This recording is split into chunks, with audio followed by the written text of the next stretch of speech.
Hi எல்லாருக்கும் வணக்கம். Welcome back to our channel. இன்றைக்கி என்ன வீடியோன்னு பார்த்தீங்கன்னா, வீட்டிலே சிக்கன் ரைஸ் எப்படி பண்ணுறதுன்னு தான் பார்க்க போகிறோம். நம்ம கடையிலலாம் போய் சாப்பிட்ருப்போம். சிக்கன் ரைஸ் ரொம்ப டேஸ்ட்டாக இருக்கும். சிக்கன் ரைஸ் பிடிக்காதவங்கன்னு யாருமே இருக்க மாட்டாங்க. ஆனால் நம்ம வீட்டில் பண்ணி சாப்பிட்றலாம். வீட்டில் பண்ணி சாப்பிட்டா நம்ம உடம்புக்கு ரொம்பவே நல்லது, கடையில் போய் சாப்பிட்றத விட. ஆனால் அது ப்ராசஸ் அதிகம்னு நினச்சிட்டு நம்ம யாரும் பண்ணுறது கிடையாது. பட் அது ரொம்பவே சிம்பிள் தான். இன்றைக்கி பாருங்கள் இந்த வீடியோ பாருங்கள், அது உங்களுக்கே புரியும்.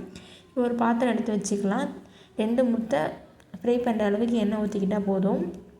இப்போ நல்லா முட்டையை பொத்தி ஊற்றி இந்த மாதிரி நல்லா ஸ்லோ ஃப்ளேமில் வச்சு ஃப்ரை பண்ணி எடுத்துக்கணும்.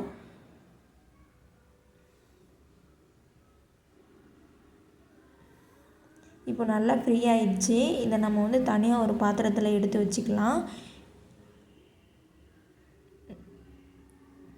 இப்போ அதே பாத்திரத்தில் இன்னும் கொஞ்சோண்டு எண்ணெய் விட்டு நம்ம க்ளீன் பண்ணி வச்சுருக்க சிக்கன் இருக்குல்ல, அது இதில் எடுத்து போட்டுக்கலாம்.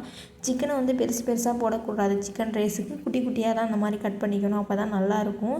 சிக்கனையுமே நல்லா ஸ்லோ ஃப்ளேமில் வச்சு கொஞ்சம் நேரம் நல்லா எண்ணெயிலே ஃப்ரை பண்ணணும். ஏன்னா சிக்கன் ரைஸ்லேயுமே நல்லா வெந்திருந்தால் தான் நல்லாயிருக்கும். அதனால் கொஞ்சம் நேரம் நம்ம ஸ்லோ ஃப்ளேமில் வச்சு இந்த மாதிரி நல்லா ஃப்ரை பண்ணி எடுத்துக்கணும்.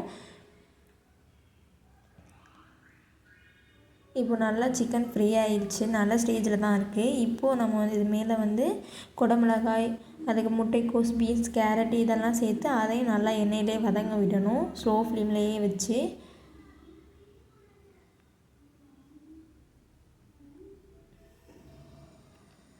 தேவையான அளவு இதெல்லாம் சேர்த்துக்கலாம். நாங்கள் 2 பேருக்கு இது போதுங்கிறனால கொஞ்சம் கொஞ்சமாக சேர்த்து பண்ணியிருக்கோம். நம்ம வீட்டில் எத்தனை பேர் இருக்காங்களோ அதுக்கு தகுந்த மாதிரி நம்ம கூடவும் குறைச்சும் செஞ்சுக்கலாம். இப்போ அதில் கொஞ்சோண்டு உப்பு போட்டுக்கணும்.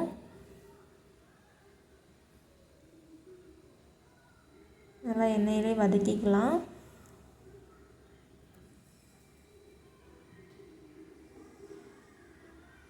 இப்போ நல்லா வதங்கி வந்துருச்சு. இந்த ஸ்டேஜில் நம்ம ரெடி பண்ணி வச்சுருக்க ரைஸ் இருக்கு இல்லையா, அந்த மாதிரி உதிரி உதிரியாக இருக்கணும் ரைஸ். அப்போது நல்லா உடையாமல் இருக்கணும். இப்போ பாருங்கள் நல்லா இருக்குது ரைஸ் உடையாமல். இந்த ஸ்டேஜில் இருந்தால் தான் நல்லாயிருக்கும்.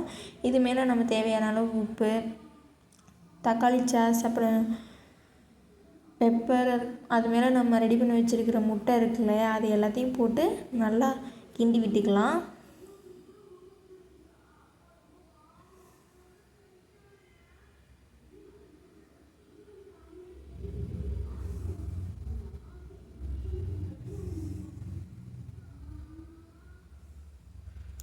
இப்போ ஃப்ரைட் ரைஸ் ரெடி ஆயிடுச்சு. நமக்கு கிண்ட தெரியும் நம்ம கடையில் வர மாதிரி நம்மளுக்கு ஃப்ரைட் ரைஸ் வருதா இல்லையான்னு நீங்கள் பாருங்கள். அதே மாதிரி தான் வரும், எந்த டிஃப்ரென்ஸ் இருக்காது. டேஸ்ட்டு எப்படி இருக்குன்னு நீங்கள் யோசிக்கலாம்.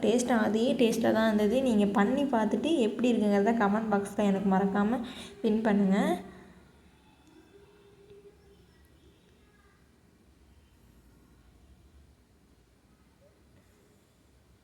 இது பாருங்கள், இந்த மாதிரி ரைஸ் உடையாமல் இருக்கணும். அப்போ தான் நல்லாயிருக்கும்.